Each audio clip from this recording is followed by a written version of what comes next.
starting to progress a person from partial weight bearing to full weight bearing, you can start to go into a base standing exercises.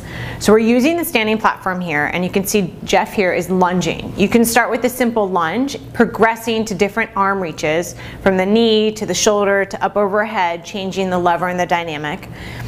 But you can also start to have that person stay in the lunge position. So Jeff's going to stay back, and now he's going to drag his knee in and back, adding more really a focus on stabilization. But you can have him go down a little bit deeper, he can come up a little bit, and you can start to play around with the range of motion, having them hold different ranges and really get into that control element. So coming all the way up, he'll always place his feet onto the standing platform, then turn, and we're going to go into side lunges.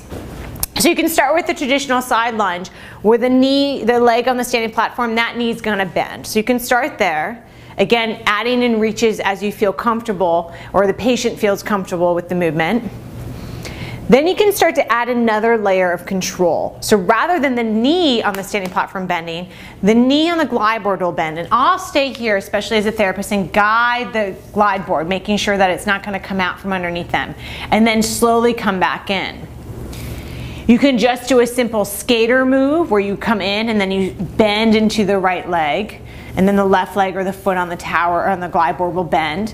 Or you can just, rather than skate, just stay with basically a lunge, but rather just going into a flexed position on the glide board and then coming back out. So just different ways you can think about using that side lunge position. Now he's going to turn his body and he can go into forward lunging. So in this position, if I want to just mimic maybe a more of a level surface, I might lower the incline. Now remember, with all the lunges, the higher you go, the board's going to get heavier and maybe give a little bit more feedback into the system, and it becomes more strength focused. The lower the incline level goes, the exercise transitions to more of stabilization. So if I want to even out the level and make the surface as level as possible but still have resistance, remember you can add plate weights to the glide board. So moving forward, if I want to have the surface uneven, like for some of my hikers, and I'm trying to get them to feel like they're climbing up, then bring the incline level up, and oftentimes I'll have them stand back into the standing platform, and they might keep the board closed and then just start with a simple lunging but keeping the board closed. In and of itself, resisting wanting the board to move is still also a requirement for control. And then from there you can go more into a lunging where you add the element of the board moving. So moving away from lunging, we're going to go more into eccentric control of the hamstrings. So I'm going to come back and take off the standing platform.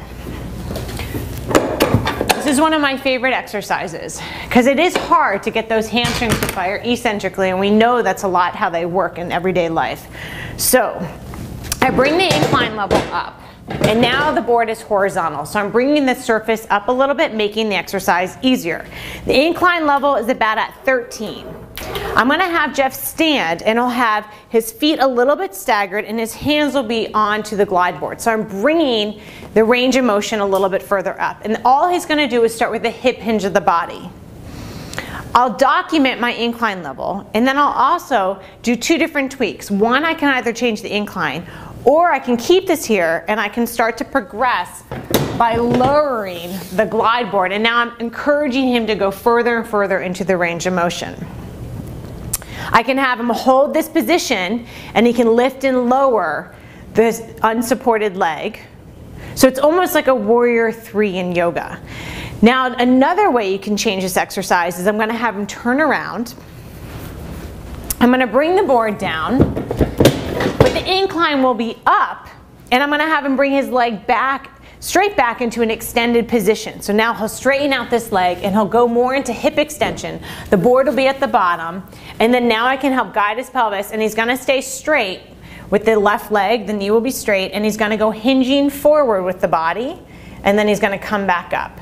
So you can start to tweak the motion even here. Maybe here I'm trying to work on that extension component, trying to get the range of motion of the hip hinge, and then I can change it by lowering the incline level down, and maybe now he's encouraged maybe a little bit further into the range, and maybe now as he comes further down he can start to lift the leg up, so going into that traditional warrior 3 position.